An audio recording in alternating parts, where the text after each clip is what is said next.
podcast is part of the Sports Social Podcast Network. Football Gods is the podcast where we give celebrity fans ultimate power over the beautiful game. You can hear Ian Brodie choose his ultimate football anthem. I think You'll Never Walk Alone, which is a song about community, being together. I don't think you could have a better song. And understand, above all else, what annoys Nader Manuoha. A player who solely plays for themselves, but from the outside is perceived as being great for the team. Like, some of these guys are the most toxic people you could ever wish to play with. Search the Football Gods wherever you listen to podcasts. Thanks for choosing this free Anfield Index podcast. If you'd prefer to listen to this or any of our other shows without adverts, then now's the time to check out Anfield Index Pro. With AI Pro, you can supercharge your entire listening experience. You'll not only get all of our podcasts without the ads, but you'll have them far faster with our Quick Publish feature available exclusively for subscribers. AI Pro also puts you in the heart of our sound studio, with an option to listen to many of our shows live and interact with the podcasters in real time as the shows are recording. Upgrading couldn't be easier. AI Pro is available on all popular podcast platforms, and we have our own apps for Apple and Android. Just head on over to AnfieldIndexPro.com and get started today. Good morning, good afternoon, good evening, wherever you are, whatever you're doing, and welcome to another episode of Media Matters for Anfield Index. This is a special one though, ladies and gents, isn't it? Kids, finals, medals, heroes. We have got so much to talk about today. And to be honest, ladies and gents, if you're not buzzing, I'd probably just give it all in and take up Tiddlywinks or something else, because we are going to be going hard on this for the next hour or up to that or so. And I am delighted as ever to be joined by the renowned and the respected David Lynch. Now, David, I'm going to ask this, but I already know the answer. How are we this morning? Buzzing. Yeah, just an unbelievable day. Sort of going into that, didn't think it'd be going down as one of the greatest days in Liverpool's history, but I genuinely think it's up there in terms of the circumstances and everything around it. Just the perfect day. And as you say, if as a fan you can't enjoy moments like that, then you're into the wrong pastime, really. It just absolutely perfect in every single way. Absolutely. I mean, we've got to get into it. There's so much. I mean, 1-0, Van Dijk's late header on a take-two basis due to VAR, an extra time winner, kids everywhere shining. And I'm almost going to rewind you back to pre-kickoff. And you can be honest with us because it doesn't really matter now. Nervous when you heard no Van Dijk, God not say that, no Szoboszlai, no Salah and Núñez. Nervous when you heard that? I wasn't surprised, I'll say that much, because I mean, I think we spoke in the preview, didn't we? The noises I was hearing and people close to it weren't really sort of giving much optimism that certainly Salah or Núñez would be part of the squad. So I was sort of quite accepting of it and ready for that news when it dropped. So not shocked on that front. But as you say, I think my thoughts were that, look, I thought the 11 that Liverpool put out to start was good enough to compete with Chelsea, absolutely. I mean, the Chelsea are awful, aren't they? So I knew they could make a game of it. I thought, but what it told me was that I thought Liverpool would maybe need to be 1 or 2 up by 70 minutes or would definitely have to get it done in normal time to win it, because I thought every time they make a sub here, it's probably going to make Liverpool weaker. And when Chelsea have got the likes of Nkunku on the bench, who could in theory make them stronger, then I thought, you know, if it's 0-0 going into maybe the last 20 minutes or so, then it was probably going to be Chelsea's game. Obviously, I was absolutely talking rubbish thinking that. That proved completely wrong. But yeah, I think it was a blow to know that Liverpool was starting without that. And I thought it sort of set my expectations around the day in terms of what was going to be possible. But as I say, I was completely confounded on that front, because Liverpool are just ridiculous. The character and the quality they've got that goes all the way through to the academy is ridiculous. And that is what allowed them to stay in the game right until the end and then win it in the best way to win a cup final.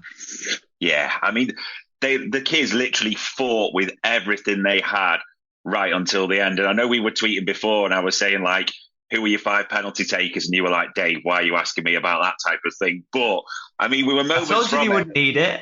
Yeah, there were moments from it. And even I was like, okay, Van Dijk, Kelleher, Pet Linders, Carol from the Canteen, the Five type of thing. I mean, there are so many to this, but is there an overriding emotion for you of the day and now that we're here right now? Yeah, I think it should be utter pride, really. I think that sums it up, really, in terms of, the way they fought, every single setback they got. I mean, the fact they're missing 11 players to start with and then lose Gravenberch after 28 minutes, is it, to an ankle injury, thinking, could things keep going more wrong? And you get a goal chalked off. And as I say, Chelsea have got the ability to put themselves in the ascendancy as the game goes on because of the strength of the subs bench, and Liverpool are having to throw kids in and almost, this sounds unfair saying it now in the aftermath of what we saw, but in theory, it should have been weakening their team with every sub that they made, Liverpool, because they were putting in inexperienced players on the pitch. And yet, none of that happened. They just kept hanging in there. They kept coming through really difficult moments in the game, because Chelsea did definitely have a few moments where they were in charge, not least sort of the last maybe 10, 15 minutes of normal time as well. It was Chelsea's best period, and it looked like it was feeding into what I felt before the match, that Chelsea were just going to get stronger as it went on, and yet Liverpool kept hanging in there. And then that extra time performance was unbelievable, really, in terms of they were the dominant force again in the game, I thought, which was with kids on the pitch, and Chelsea just absolutely wilted. So pride's the word I come back to, because every obstacle that was put in front of Liverpool, they hurdled it confidently, and in the end, as you say, could overcome a £1 billion squad with kids on the pitch, and just a remarkable game, and testament really to what Jurgen Klopp's built at Liverpool. It's just, insane.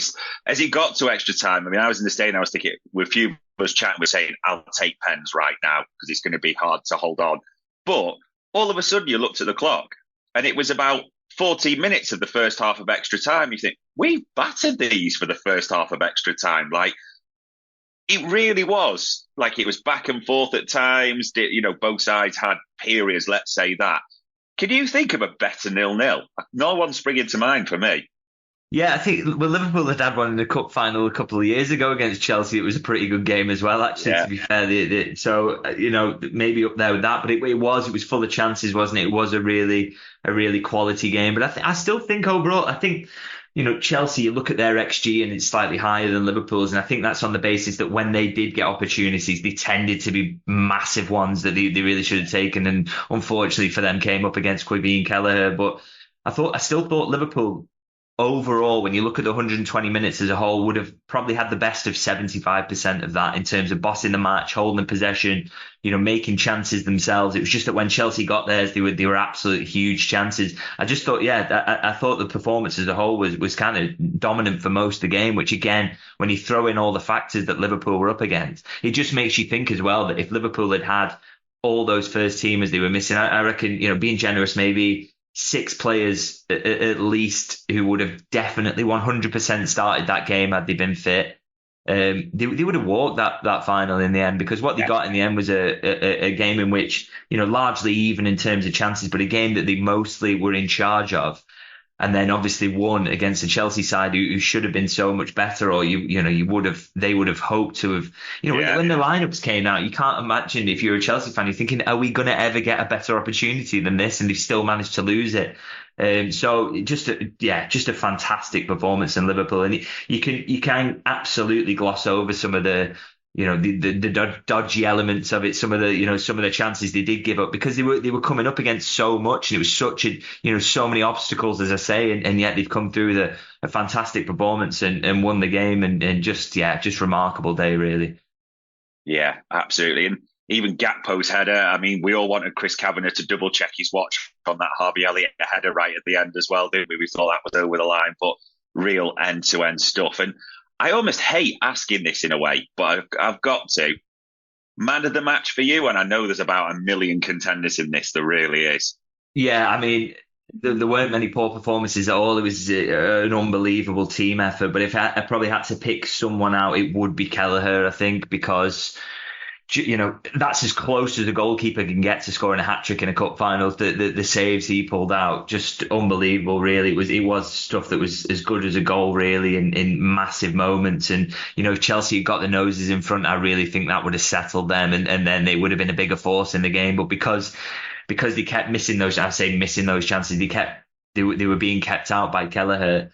I just think that massively got in their heads, and they were, and it was just a huge factor in Liverpool winning. But it's not just, and what I liked about that is that Kelleher was the hero the last time that Liverpool won the League Cup, but in a completely unconventional way, scoring the win on penalty in a way that you wouldn't expect. This time around, more conventional, just save after save, wasn't it? And he makes 9 saves across the match, and I think the expected goals on target he prevents is 2.95, which is ludicrous, really. It's and I'd seen calls in the weeks building up to this before the Alisson injury, calls for him to be used in this game, and we spoke about it, didn't we? And said, there's no chance he can do that. And I'm sure everyone would say now, thank goodness that Quaveen Kelleher was in that goal, regardless of what Alisson's fitness issues are or not, because Quaveen Kelleher is an unbelievable backup goalkeeper. He's an unbelievable goalkeeper, full stop. He would start for a lot of Premier League sides, and he absolutely showed that. His world class saves yesterday,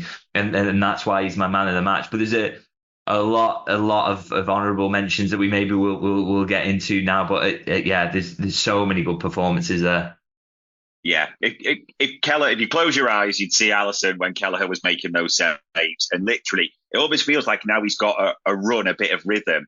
We're actually starting to see the proper Kelleher, so to speak, as well. He was outrageous yesterday. I mean, we do talk about it. Refs, there was a couple of contentious decisions. I'm not sure the manager was too happy particularly, which we'll get on to at the same time as well. I mean, the disallowed goal, the Endo offside, sent to the screen, the VAR check. Overall thoughts on that one? To be honest, in the cold light of day, I think it's the right decision. I know people will be shouting at this now, saying they disagree, but I just think if it had been the other way around, think about it. It kind of is a clear block. I think if Endo had been a little bit more cute about it, made it look like he was being run into, but he's looking directly at Colwill. He is there to block. That's absolutely what he's doing. So, he's doing his job there, but he's not doing it in a subtle enough way. He's not standing his ground clearly. He's going for Colwill and looking directly at him. And I just think you can't deny that he influences the play, because Van Dijk scores the header from the position that Colwill was running back into. Endo could have got away with that if he'd been a little bit more cute about it, but he wasn't. He was kind of blatant and really annoying at the time when it gets given. And you do see some blocks from offside players that don't get given. But I think in a cup final, for that to be the opening goal, they will look at it, they will scrutinise it, and they'll spot it. And I just don't think people can have complaints about that one. Like I say, if it had been the other way around, everyone would have been saying, well, he's clearly influencing play. Say that a Chelsea player had done what Endo had done. He is influencing play. He's blocking a runner, and there's a huge gap that opens for Van Dijk to run into. So, people will disagree with me, I'm sure, but I just think, and it's easy to be magnanimous about these things now and say, absolutely correct decision, well done, ref. But I genuinely thought at the time it was annoying, but it probably was the right decision in my opinion. Fair enough. And Jurgen Klopp was not happy with the referees. He made it clear. Chris Kavanagh, he didn't shirk his thoughts, did he, in the post-match press conference, and didn't shake his hand afterwards. A lot of it seemed to stem, I might be wrong on this, be interested on your thoughts, from what I believe was the foul on Gravenberch and no action being taken. I mean, when you see the replay, I've got to be honest, it looks horrendous. We didn't quite catch it in the stadium where I was. Honest thoughts on that whole incident and Klopp's reaction? Yeah, it's poor from the referee in that he doesn't even give a foul in that moment. So that's absolutely shocking, really, decision-wise. But I've seen calls for it to maybe be a red card, and I'm not sure about that one. It's kind of a step on, isn't it? And what makes it look worse is Gravenberch pulls his leg away at the moment that Caicedo steps on him. And that's what buckles his ankle, is that action, rather than he's hit him with enough force to buckle his leg. Or, if he'd have hit him higher on the leg, absolutely, no doubt, red card, and VAR would have had a look at it. But because he hits him low on the foot, and then it's Gravenberch's action that turns his ankle, that's the reason it doesn't get given, or doesn't get, it's wrong that it's absolutely a yellow card, don't get me wrong, and that's poor from the ref. But the reason VAR can't get involved in that situation then is because it doesn't reach the sort of barrier for a red card offence, and there's no reason to really give it there. So it's a bad one, and it's unfortunate that Gravenberg's picked up an injury there, and it absolutely should have been a foul and a yellow card. So poor from the ref on that front. But VAR's hands are a little bit tied in that situation, because they can't then recommend he goes and has a look and issues a yellow card, even though, maybe that should be part of the remit. But we give up so much of the game to VAR already. I'm not sure I want him to go back and look at stuff like that. So, yeah, an unfortunate one. And I thought Caicedo was kind of lucky, actually, to get through so much of the game without getting a booking, because I thought he was going around kicking people quite a lot. He was late into a lot of challenges. So that's one thing I would criticise the ref for as well. Again, is I don't think he got a handle on Chelsea's fouling early in the game. They were very, very physical. And I think he let a lot go, and that ends in situations where you're getting injuries, and I didn't like that, and I thought that was poor from the ref. But on the Caicedo one, not a lot VAR can do in that one. It should have been a yellow on the pitch, and the ref should have seen that one. Hello, I'm here to annoy you. I'm here to annoy you into listening to more of me and more of others on EPL Index. We don't just have the Anfield Index stuff. We've got EPL Index as well, which covers the entirety of the Premier League. And we have 3 podcasts and a whole bunch of really good writing on EPLindex.com. The podcasts are my own Two-Footed podcast, which is every day at 4 p.m, Monday through Friday, covering the whole league. We have A Tad Predictable, hosted by Tadiwa. You know Tadiwa, he does Anfield Index. He presents A Tad Predictable before every Premier League match week. And then Kevin DeVries and his crew on the EPL Roundtable, they're every week after the Premier League match week. So make sure you listen to everything we're doing on EPL Index and follow us there on Twitter at EPL Index. Thank you. Bye-bye.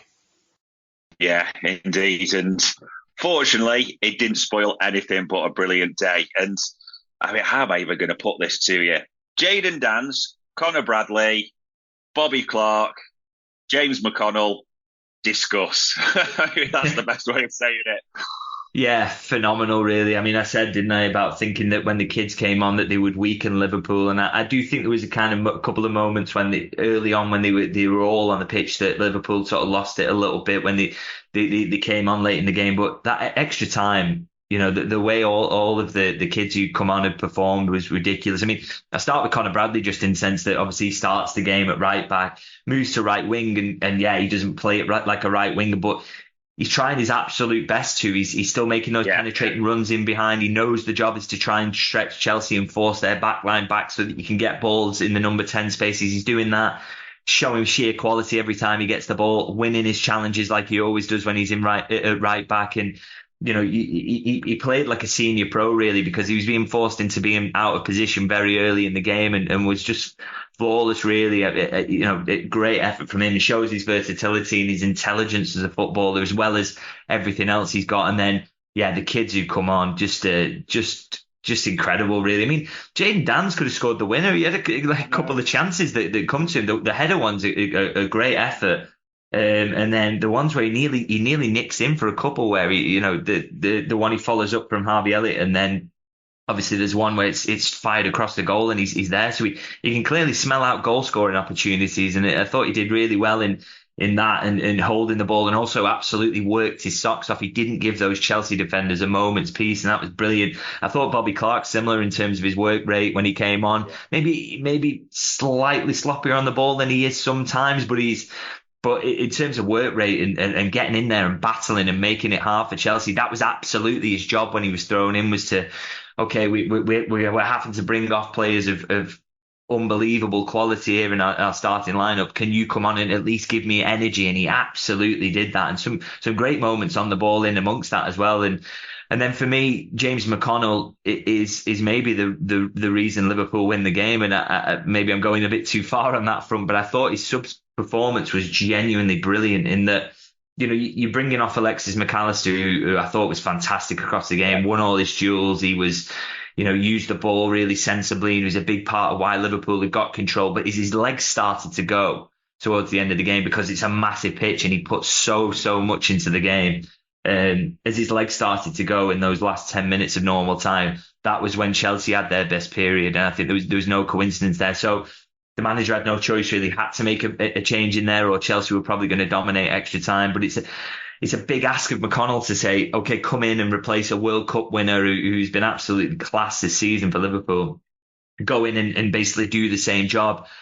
But McConnell did it. I just thought he absolutely was the reason that Liverpool wrestled control back in extra time for me. I think he completes around sort of his high 80s for pass completion rate. He wins a few duels in there as well. I think creates 3 chances. So he's just involved and busy in midfield and sensible when he got the ball as well, and still creative with it as well. So he just did everything that McAllister was doing before him, which was, for a kid of his age, I think he's 19, is in that situation as well. It's crazy. And as I say, I think he was the reason that Liverpool stemmed the flow of Chelsea chances in extra time and actually controlled it to the point that they could put themselves in a position to win it. So, getting that from a 19-year-old who's making, 6 or 7 appearances now in the first team, to do that in a Wembley Cup final in extra time, and the stakes are so high, just remarkable. And yeah, all of the kids deserve huge credit. I mean, we're not even talking about Jarell Quansah coming on for the last 15 years because he's now a senior player to us. Just unbelievable. And credit to the academy, credit to the manager for having the balls to use them, as Pep Lijnders put it, and credit to the kids themselves for just fearless performances in a really difficult situation. Yeah, as the tweet went, it's Jayden Danns' second senior performance, and he now has one more medal than Harry Kane as a striker. So yeah, that was an interesting one. And we're talking about, like you say, these players as seniors, and I was even bracketing then Harvey Elliott in a senior position. I mean, because he played 100 games, absolutely crazy. Because I did want to talk about these two, because Harvey Elliott, and I don't want to say criticism, but people have often looked at him and said, sub-impact, that's where he is. Luis Diaz has definitely had criticism, I think it's fair to say, at times this season on his overall impact, his numbers, if you want to call it that. Those two, for the 120, well, just shy of 120 minutes, however long it was, or however more, sensational, weren't they, yesterday for us? Yeah, I mean, both what they absolutely gave, because I think not everything absolutely came off for them in attack, and that's the reason why Liverpool it's at 0-0 for so long. But they just did not stop running, either of them, and they kept causing trouble. They kept getting in there. I mean, Harvey Elliott, he doesn't actually win a lot of the duels he's involved in, but he's involved in a lot because he just kept getting back in there. He's constantly trying to cover passing lanes. The energy he brings just so tireless. He's being moved from the front line to midfield and back again, and again showing the versatility. And he's 20 years old. When you're doing that with a 20-year-old, you're thinking that you're going to get situations where he sort of forgets to follow his man, or someone gets off the back of him. It just didn't happen. He just kept working. And then Diaz, I thought Diaz was Liverpool's best attacker on the day as well. I think his dribble success was quite high. He kept creating stuff in terms of that because he was coming inside, and he just looked really threatening, and Chelsea never really got a handle on him. And I thought he did really, really well in terms of that. But again, he is another player as well that even if not everything was coming off for him, his work rate over the amount of time he was on the pitch was a joke. I mean, I get with Diaz, he gets some criticism from time to time, but I think people need to stop looking at him as Sadio Mane. He isn't that sort of striker playing on the wing. He's very much a left winger. He's more of a midfield profile than he is a sort of centre forward profile. And Mane was very much played that. Even when he's played on the left wing, he was always trying to be in the central position to play like a striker. Whereas what you get with Diaz is that more midfield quality, and what that is, he provides real balance when you've got the likes of Nunez and Salah in the team, or Jota, because he is that midfield profile. And what you get with that is just this relentless work rate. I mean, he had absolutely ran himself into the ground yesterday. And he was still, I think, Liverpool's most creative player alongside that. He's probably never going to put up ludicrous goal numbers like you saw from a Mane, or you see from Salah or Jota. He probably won't ever provide that.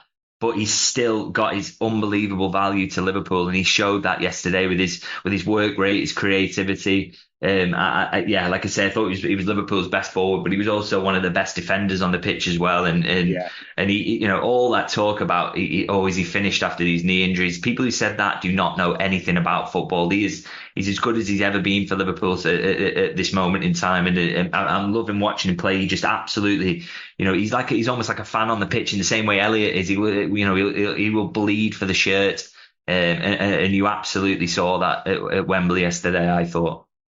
Yeah, absolutely. Going both ways. It was great to see Luis Diaz was skinning defenders at times as well. But like you said, importantly, working back, winning tackles, even almost in left back positions at times yesterday when we were getting overrun there. So sensational. And one player, amongst all the things we've talked about, we haven't talked about yet, the skipper, the ultimate hero, the leader on the day, the captain himself, man of the match, second Carabao Cup man of the match. I mean, Colossus just about sums it up for Virgil van Dijk in this one, doesn't it?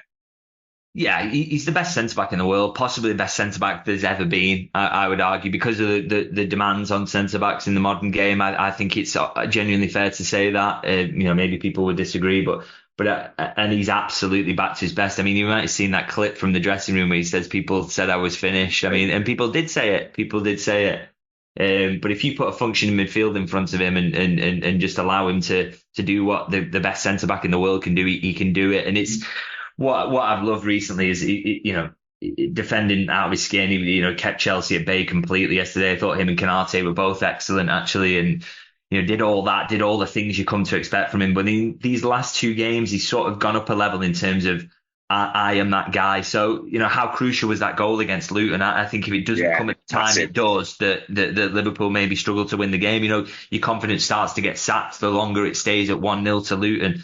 So to score in that moment was absolutely huge. And then to score 2 in the cup final, I mean, he only gets 1 and it's the winner, but it's just turning up in those big moments with big goals, and that is what you want from your captain. And there's so much talk over the summer of what's it going to be like to lose the likes of Jordan Henderson and James Milner. And I won't play down their impact in terms of building that dressing room culture, because Klopp has gone on record about that, and I know people will try to, because they maybe weren't the biggest fans of those two as players, but they absolutely were crucial to building that.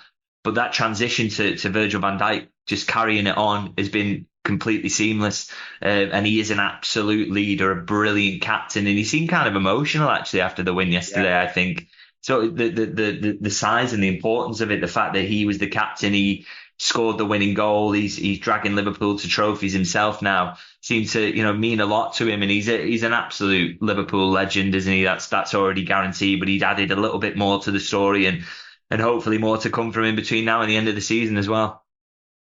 Yeah, I genuinely didn't think he could I thought it was impossible he could almost go up a level in that way. But the last few, like you said, that Luton, he's taken it on his shoulders almost. And yeah, we're gonna need him until the end of the season. The only sort of downer on the day, because we do need players at the moment. I mean, we see Trent in a knee brace, Curtis in the protective boot, and we're hopeful. I mean, we see Darwin leaping the fences like Beecher's Brook at Aintree, don't we, type of thing. But the downer on the day, Gravenberch injury, and then even in the mix zone area, we see Endo, don't we, with protective boot and crutches. Are we just praying for good news? But we'll just have to see. Yeah, I mean, both of them kind of, when they walked through the mix zone, apparently were quite upbeat about the injuries in terms of didn't think they were too bad. I mean, your hope is with Gravenberch quite a bad sprain, and you're looking at a couple of weeks maybe, and there's an international break coming up, so that's kind of helpful. The first international break that we've ever probably welcomed, and that will be nicely timed. So hopefully it'll be a scan today for Gravenberch, and we'll see what happens. Hopefully get some good news on that. And Endo, I got the sense that was more of a protective one rather than sort of he's definitely picked up an injury. I think he takes a kick from Caicedo late in the game when he's absolutely had him off in midfield. I think Caicedo leaves one on him, and I think it's just maybe protecting that. Either way, even if both of them were suddenly fit for midweek, I don't think we'd be seeing them anywhere near it with particularly Endo with what he put into the game. I mean, we've not even spoke about him, but he was right up there in terms of man of the match for me. He was very, very close to Kelleher. In Virgil van Dijk, I thought a phenomenal performance, and again tireless. He plays the entire game. He's just absolutely flawless in that midfield. What a ridiculous signing. And to dominate Caicedo as well just feels so fitting, doesn't it? I mean, some old tweets are being dug up today, aren't they, about the fact that Liverpool missed out on Caicedo and went for Endo instead. And well, looking at the evidence yesterday, Liverpool got the better deal there by a million miles. And yeah, I hope with Endo, it's just get him in the boot, protect him. He's got a kick on there. Let's just get any weight off it whatsoever. And start that recovery process now. So I'm hoping that's not anything serious, because they didn't need to drag him off or anything like that. I think it's just an excess of caution, which Liverpool absolutely need to show at the moment, because they're in the war. They were in the wars yesterday, and obviously they've got so many injuries. But there'll be hope as well that, like you say, with the way that Szoboszlai and Núñez were celebrating yesterday, that those two will be close, and hopefully Mo Salah as well. So could be a case that hopefully, even if they've lost Gravenberch for a couple of weeks, that the squad is going to start to get stronger with a few being close to coming back now. It will be interesting, like you say, because they did look fit naturally by the celebrations. And lest we forget it, we've got Southampton in the FA Cup on Wednesday. And you mentioned this, it was a great point last week. That actually becomes maybe a bigger game than you'd think, because we want to win it. So the derby gets cancelled, doesn't it? Postponed and rearranged. And then there's even more time for recovery. I mean, dear God, what sort of lineup do you think we do put out against Southampton? And would you actually be surprised if those three are in it, even if it's just for an hour or something like that at all? I think it's going to be. I think it's going to be quite weak. I mean, I think it has to be, not in the sense that Jurgen Klopp always says it's not about recognising the next game. It's not about the preparation for the Forest game that's coming up. It's more about recognising what they've just put in there for him on Sunday. So it's the hope will be that Szoboszlai and Salah and Núñez can all at least be in the squad. I think again they'll probably want to take the careful approach there, and even if all three are fit, you won't see them in the starting lineup. But it'd be great to get them back in the squad, because that helps you as well if you name a weakened lineup there because you have to.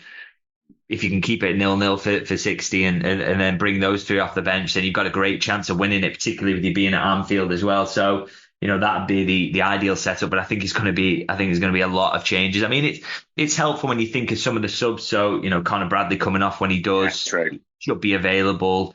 You've got Jarell Quansah only plays 15 minutes there, so you've got options there. Tsimikas should be fine to start, shouldn't he? And there's some more difficult choices elsewhere. I absolutely acknowledge that, but I think you could probably put together a decent looking side. And like I say, if then you give yourself the chance to win it off the bench with some of the options you hopefully can bring into the squad, then Liverpool will have enough to do it. And the fact it's at Anfield as well is just massive, isn't it? It's so helpful in terms of getting over the line. I think it is, the FA Cup's not number one priority, but I think winning this game, as you say, because it pushes the Everton game back, that would be so handy. So hopefully Liverpool can put out a lineup that can win the game.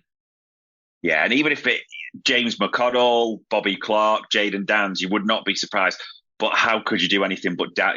How could you doubt them, basically, after what we've seen at the same time as well? So, yeah, it will be interesting to see how that is. And if we could just get, sounding greedy now, but if we could just get half an hour out those three as well, the big names ahead of Forest, as you say, it looks very different there all of a sudden. And moving to off the pitch matters, because there have been a few things going on.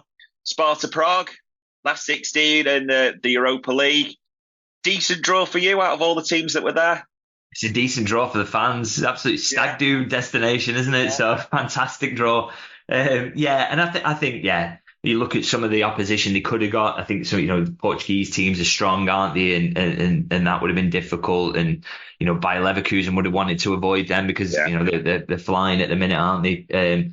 So that would have been tricky. And so I think, and the travel's not too bad. You're not having to go to Azerbaijan. So that again is really helpful. So it's a winnable tie for Liverpool. Not too much travel, and that's all you could really ask for. And I think Jurgen Klopp will feel that he'd probably be able to make a few changes across this tie and still be able to get through. Hopefully, particularly as he's got apparently the best group of academy kids that's ever come through anywhere. To call on. So, I think a good draw for Liverpool and one they'll expect to get through.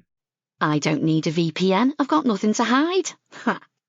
This is what I used to tell myself before I hooked up with LibertyShield.com. Not only is my home internet now fully encrypted, but I can now access all the websites I want, whenever I want, and do so from absolutely anywhere. As a Liverpool fan, I love to know I can now watch every match, regardless of whether it's on UK TV or not. My Liberty Shield VPN makes sure nothing is blocked and guarantees me super fast streaming speed throughout that match.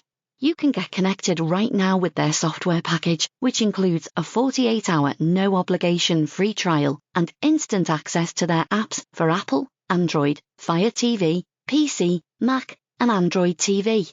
Or go a step further like I have and get one of their pre-configured VPN routers. These small but powerful devices allow you to easily connect every device in your home to VPN, making it the perfect solution for smart TVs, Mac boxes and games consoles.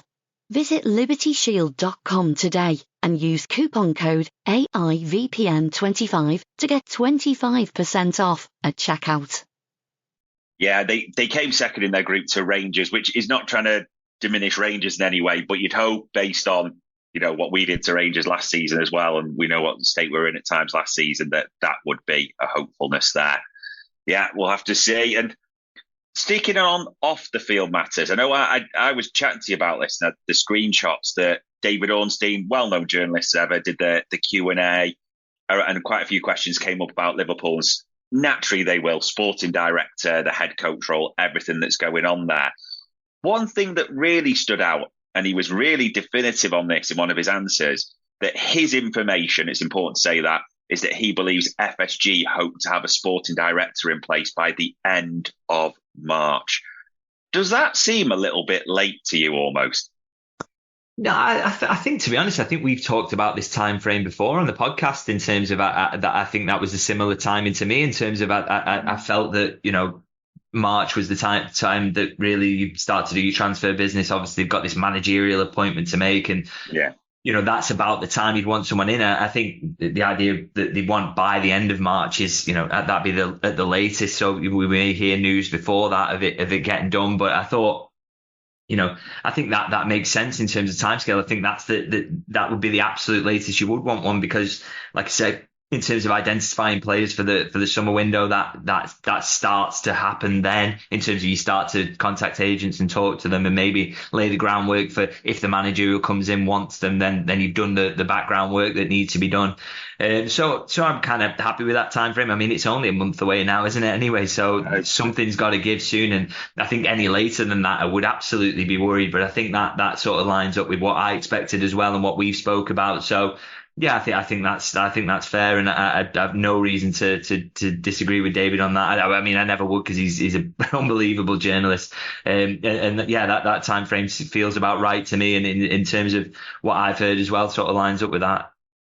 Yeah, and he did name a few names like Massara, the former AC Milan sporting director, the guy at Lille whose name escapes me, and even mentioned Hunter and Fallows' potential options. The club are obviously thinking about it in that regard. And the managerial race, you'll have noticed this as well. Everyone keeps talking about the front runner or the contenders. It does feel like it's almost an election style thing now, doesn't it? Like a presidential race. And there's been different reports this week, depending on different journalists, that Javi, the natural front runner, Ruben Amorim at Sporting Lisbon, sort of the alternative of a few have said, Nagelsmann being mentioned. Still, I mean, they're rocky in the Bundesliga at the moment, but still Alonso all the way for you.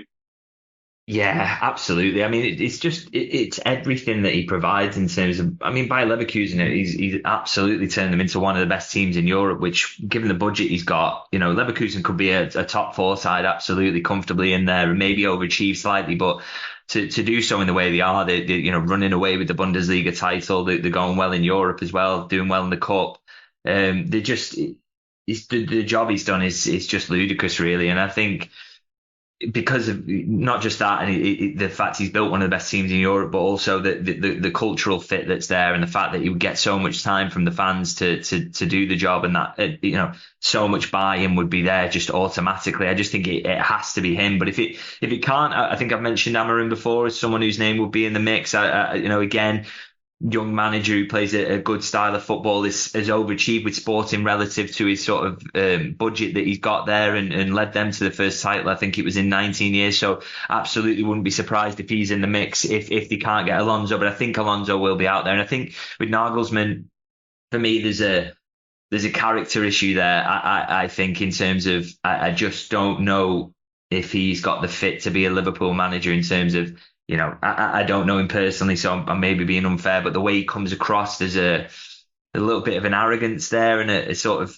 something I don't think fans will buy into. It was kind of clear. I remember doing the press conferences when he came over with Hoffenheim, and already at that point getting that vibe from him, and then I've not really had anything since that's discouraged me from that view. So I don't know if he's a great cultural fit. I think the other two would be up there, but like you say, I still think it has to be Alonso, and I expect absolutely that he will be the number one target for Liverpool as well. Yeah, and I know you said this, sporting director first, and there's a time frame on that, and then we'll have to see how that develops. And we do go to the questions from the viewers, and this surprised me, actually, the top one. There was a lot of versions of this, and I mean a lot of versions because it was put in different ways, but it mainly centres around the Núñez and Szoboszlai celebrations and the way they reacted, and it came in different formats from different people. I mean, someone even sent us a screenshot of an interview Szoboszlai did to Hungarian TV where he said, you know, I was fit in my eyes, I wanted to play. We've had the debates with the medical team, and obviously the comments that Jurgen Klopp made. It was tongue-in-cheek, wasn't he, when he said it after? I think people need to be clear on that in regards to maybe he will speak to the medical team after he saw them vaulting and jumping, but, you know, a tongue-in-cheek basis. With everything that's going on around the injuries, you know there's a lens on the medical team. Is it just that are people, you think, reading too much into this, that Szoboszlai and Núñez's reactions mean they could have played some minutes, or is it right to be cautious? Are you just seeing it as almost too much scrutiny, maybe? No, I think they probably could have been in the squad, and I think you know, if Liverpool hadn't had some of the setbacks they've had this season, they probably would have been risks. I absolutely think they could have. I have no reason to disbelieve Szoboszlai when he says that, and which suggests to me as well that he will be in the squad on Wednesday. And you see the way Núñez moves when he's had a muscle injury. He looked again like he could have been used. I mean, you can understand though why Liverpool is, you know, using an excess of caution, because, you know, in amongst all the recurrences they've had of injuries recently. So obviously you look at what happened with Szoboszlai coming back from that hamstring injury. Then of course, obviously Trent Alexander-Arnold's had a recurrence himself, and it's kind of gone under the radar. But so has Salah. Nobody really is talking about it, but he's had a recurrence of a muscle issue coming back from a muscle issue. So no wonder Liverpool don't want to take any risks anymore, and they're playing it really, really safe, which is why I think Szoboszlai and Núñez, absolutely, it looks like they will be in the squad on Wednesday. You'd certainly hope so. They should be in with a chance because, you know, clearly Szoboszlai said himself that he's close, and Núñez, for a muscle issue, didn't really look like he was any sort of risk there. So I'd expect maybe those two to be back in the squad, and hopefully Salah's as close as well. And you know, Jurgen Klopp said they were taking it day by day with all three of them, didn't they? And that they could maybe be within a chance. So if they couldn't make Sunday, can they make Wednesday? And what a huge boost that would be to get them back. Yeah, and it's a massive boost if all three are back in the squad for Forest, isn't it? Especially that league game, that does feel massive that way. And players that people picked out, and probably it goes in line, as we said, because they dominated Caicedo, and everyone knows the summer saga and the Lavia situation being Chelsea as well. But Endo and McAllister, so it was kind of a combination of a few questions which I thought were good. Are they signing of the season contenders? And if you had to pick one, who would you say has been better? Because it's tough with value against overall things. Who would you pick? Yeah, I mean, goodness me, that is tough. There absolutely are signing the season contenders, because I mean, the thing is, McAllister even himself, it's not like his fee was outrageous, 35 million, and you get Caicedo was going for 111 in the end, who was his partner at Brighton, and I think, you know, you're starting to wonder whether McAllister was just making him look good. Caicedo, I thought, with some elements. I think he was okay yesterday, Caicedo, but some of the, you know, late into a lot of challenges, giving the ball away sometimes as well, and just looked so sloppy in comparison to McAllister. I actually thought it's kind of interesting. They were involved in quite a lot of duels with each other where they were going up against each other, and McAllister seemed to be coming out really well out of those. And was interesting to see him sort of flying into that. And you know, you think they were probably old friends from Brighton, but it didn't really look like it on the pitch. But yeah, no doubt that these two did absolute unbelievable bargains, and to dominate a midfield that Chelsea put out that's worth 200 odd million. And yet what they cost around 50 million between them, Endo and McAllister. Just and it's not just, you know, it's not just that one performance, is it? It's that these two have played a key role in putting Liverpool in title contention, going well in the Europa League. They've won the League Cup now. So yeah, absolutely in signing the season contention. And I think if I had to pick between the two, it's almost impossible, because Endo's got that extra element of being even more of a bargain, being 30 and people not thinking that he's going to be any good. He's coming from relegation threatened Stuttgart. He's coming in the aftermath of Caicedo, but also you cannot then underrate getting McAllister and the genius of that deal for 35 million. He's a World Cup winner who is played in multiple positions in midfield now and looked absolutely class in all of them. You know, it's almost impossible to separate the two, I would say, but just, you know, Liverpool fans should just be absolutely delighted that they've got both in the midfield, and yeah, incredible. And one thing I will say actually as a final point on McAllister is, you know, the difference between him and Caicedo is that, you know, McAllister would have had interest from a lot of big clubs over the summer. Yeah, his decision was made not on money or this, you know, the offer of an 8-year contract or anything. He made a sporting decision to come to Liverpool under Jurgen Klopp because he knew that was the best chance for his development. And the best move for him in his terms of his career. And I don't think Caicedo made a similar decision. And I think, you know, you look at who came out with a winner's medal yesterday, and it sort of underlines, you know, who made the better call in that sense, and who's maybe the smarter of the two. Yeah, no, you're forgetting the summer McAllister was linked with City, had interest, didn't they? Like you said, Chelsea, but yeah, just been absolutely sensational. And the final one I wanted to ask you, which came up from a few people, which I thought was a good question as well, about Jurgen Klopp, that as we're entering the end or coming towards the end of his tenure, which sounds horrendous to say, that maybe he is getting a bit more, you know, showing more emotions in sort of interviews like yesterday, but also the comments he's giving as well around him. He was quite blunt about Chris Kavanagh yesterday, that he said, you know, when people were talking about celebrations and things, he said, I didn't give you know, we can insert the word there. With it coming towards the end of his tenure, do you think for you guys, especially in the media journalists, he will start to, and I'm thinking how to phrase this, let his guard down or be a bit more honest because there's no real future impact? He doesn't have to appease anyone, so to speak, going forward. Yeah, I mean, I hope so, because it's always helpful for us as journalists to get a line, and when he's speaking his mind, that's always great. But I mean, he's never really been that good at keeping a lid on things emotionally anyway. So you know, maybe we will. I agree. Maybe we will see a little bit more of that, because as you say, there's probably not going to be any more consequences as we come to the end of his last season at Liverpool, and maybe we'll see even more of the real Jurgen Klopp, which is great for us, great for fans and journalists, and sort of, you know, it's exciting in terms of some of the headlines he might give us between now and the end of the season. But I'd still say that, you know, all over his time here, he's been very honest a lot of the time, and given a lot of himself over. So you know, it's only fair to mention that and say that he's, you know, maybe we're just seeing a little bit more of that, but he's always been like that, and I think that's why we've all sort of loved him and loved working with him, or loved him as fans. It's because he is honest and he's just himself.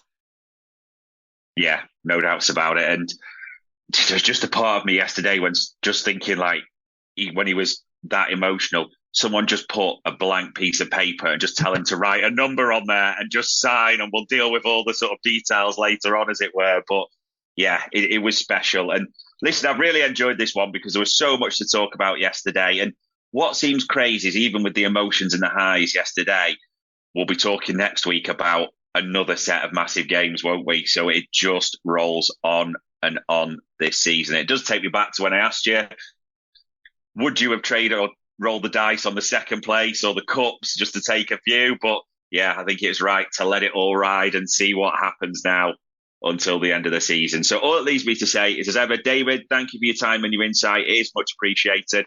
No, thank you very much. Good to get our first trophy on board as a duo as well. Yeah, indeed. Let's hope we're talking about 3 more before the end of the season. And ladies and gents, that was a Media Matters special for Anfield Index. We hope you enjoyed listening to this Anfield Index show.